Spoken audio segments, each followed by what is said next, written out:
Before we begin, pause for a moment and look at the screen.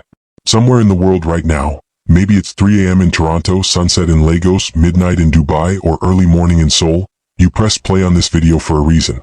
So tell us in the comments, where are you watching from?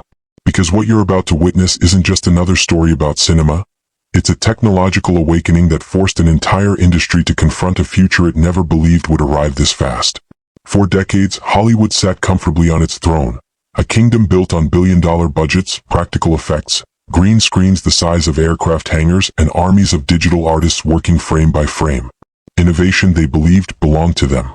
Then rumors began surfacing from thousands of miles away. Whispers of a studio in Moscow where films were being imagined, generated, edited, and rendered by artificial intelligence at speeds no human production pipeline could match. At first, the reaction in Los Angeles was predictable: laughter. Industry veterans dismissed it as propaganda, tech hype, or another flashy experiment destined to collapse under real cinematic pressure. But laughter has a way of fading when reality walks into the room uninvited, and what those directors eventually saw would shake the foundations of modern filmmaking. The story truly begins not in a boardroom, but high above Moscow's skyline, a city glowing with cold blue light reflected off glass towers, autonomous taxis threading silently through 12 lanes of traffic, and massive LED facades turning entire buildings into living screens. Hidden among the financial district stood a structure unlike any studio ever built. No giant studio lot. No crowds of extras smoking outside trailers. No miles of cables. The building looked more like a quantum research facility than a place where stories were told. Inside, however, machines were learning how to dream. The facility was known simply as Synapse Studio, a name that rarely appeared in Western trade magazines. Founded by a coalition of software architects, neural network engineers, and former cinematographers frustrated by traditional production limits, the studio operated on a radical philosophy. What if filmmaking were treated less like manufacturing and more like computation? Instead of asking how many people were needed to shoot a scene, they asked how many algorithms could imagine one faster and better. Meanwhile, across the Atlantic, the mood in Hollywood remained unchanged. During a private technology summit tucked inside a minimalist theater in Burbank, several well-known directors gathered to preview emerging global film tools. Most expected incremental upgrades, sharper rendering engines, cheaper virtual sets, maybe a smarter editing assistant. When the presenter mentioned Moscow's AI-driven pipeline, a few smirks traveled across the room. One veteran director reportedly leaned back and muttered, "Movies aren't spreadsheets. You can't automate emotion." Another joked that audiences could always smell synthetic storytelling. To them, cinema was sacred chaos, actors improvising, cameras adjusting instinctively, directors chasing lightning in a bottle. The idea that a machine could orchestrate that magic felt almost offensive. Yet curiosity, that quiet disruptor, crept in when the presenter revealed something unexpected. Synapse Studio had completed a full-length urban thriller in just 19 days, from script generation to final color grade. 19 days. The number echoed like a challenge. Typical studio productions took months just to lock a script, and years to reach theaters. Skepticism remained, but skepticism loves proof. Within weeks, a small delegation of producers, cinematographers, and tech supervisors boarded a flight bound for Moscow. Many treated the trip like an entertaining detour, a chance to confirm their doubts before returning home reassured of Hollywood's dominance. Yet as their plane descended through thick winter clouds, the city beneath them shimmered with something unmistakable: acceleration. Digital billboards adapted ads in real time based on pedestrian flow. Delivery drones crossed frozen rivers. Even traffic lights appeared predictive rather than reactive. It was a metropolis quietly rehearsing the future, and Synapse Studio sat at its technological heart. Upon arrival, the visitors expected a tour filled with rehearsed demonstrations. Instead, they were handed visitor badges embedded with adaptive chips that synchronized instantly with the building's network. Doors opened before they reached them. Lighting shifted subtly to guide their path. No receptionist asked for paperwork. "The building recognizes intent," their guide explained calmly. The first room they entered resembled a circular observatory, except the walls were screens displaying evolving cityscapes that didn't exist anywhere on Earth. A neural engine was generating entire metropolitan environments in real time, adjusting weather patterns, pedestrian density, architectural styles, even cultural signage depending on narrative parameters.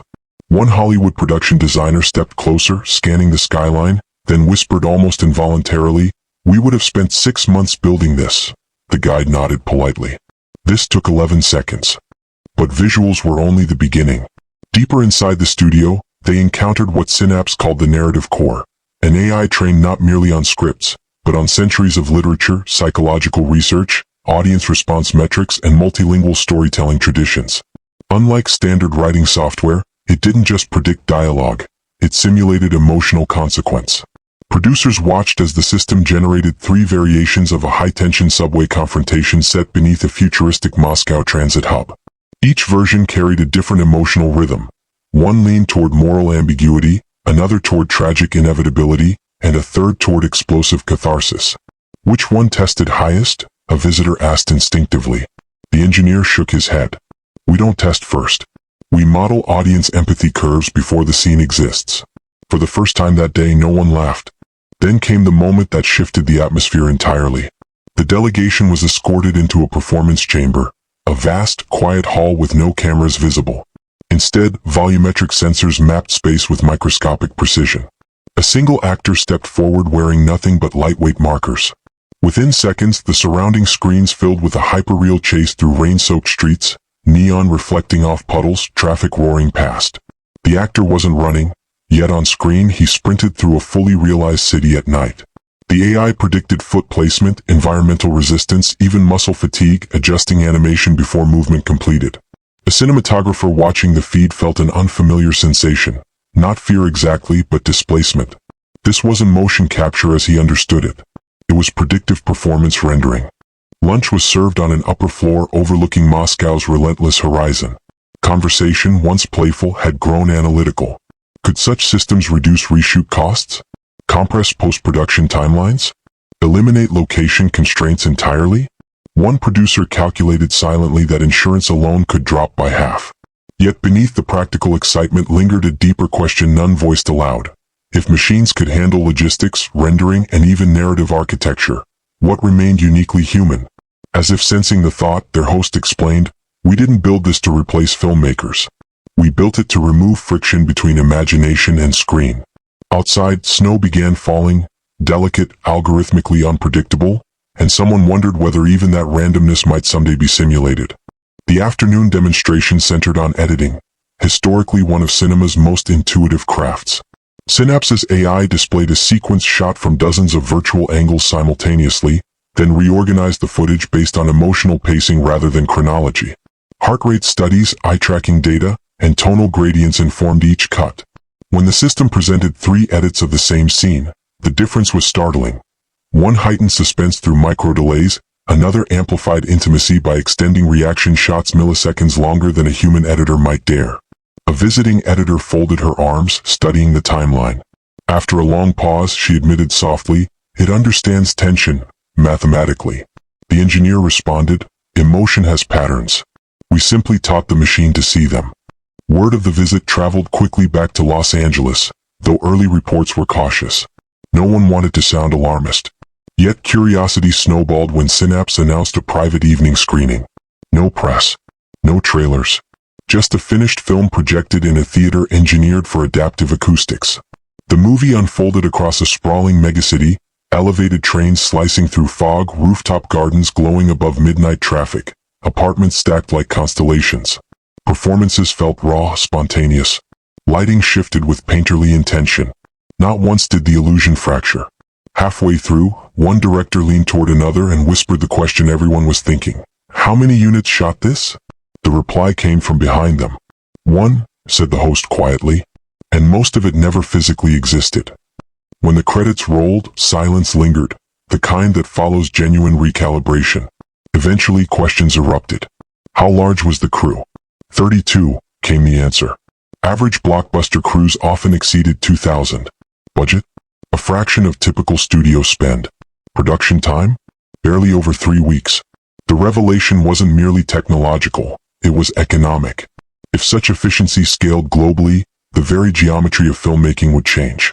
Smaller creators could compete with giants. Stories once deemed financially risky might suddenly become viable. One producer stared at the blank screen long after the lights rose, realizing the competitive landscape he'd known for decades had just tilted. Yet what unsettled Hollywood most wasn't speed or cost, it was authorship. Who, exactly, was the storyteller when algorithms shaped structure? Synapse anticipated the concern. Their system logged every creative decision, allowing directors to guide tone with astonishing granularity. Want the melancholy of a winter twilight woven through an entire narrative arc? Adjust the emotional temperature curve. Prefer dialogue rhythms echoing urban realism rather than theatrical cadence? Rebalance linguistic probability. The AI didn't impose vision, it expanded the palette.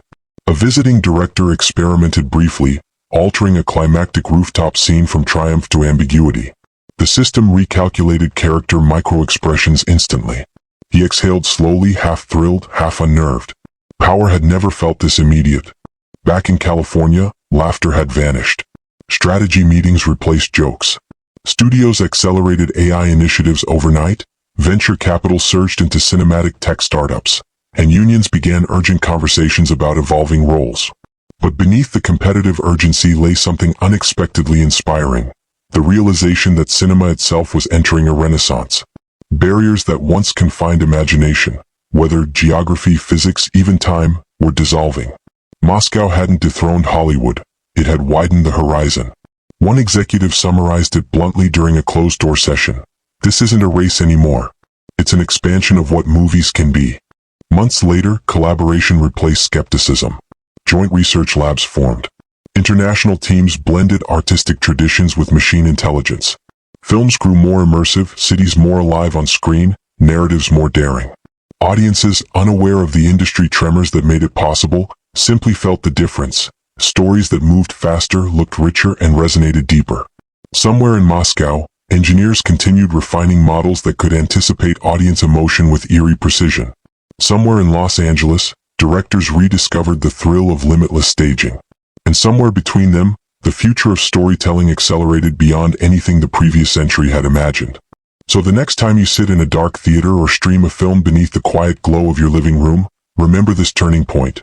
The moment laughter gave way to awe, when skepticism transformed into collaboration, and when a city known for resilience quietly rewrote the grammar of cinema.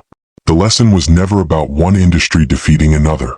It was about humility before innovation. Because history shows that the greatest revolutions rarely announce themselves with thunder. They arrive quietly, build momentum in glass towers and server rooms, and reveal their power only when the world finally looks up. And now we return to you, wherever you are watching from tonight, standing at the edge of a storytelling era where imagination is no longer limited by what cameras can capture, but only by what minds, human and artificial, dare to conceive.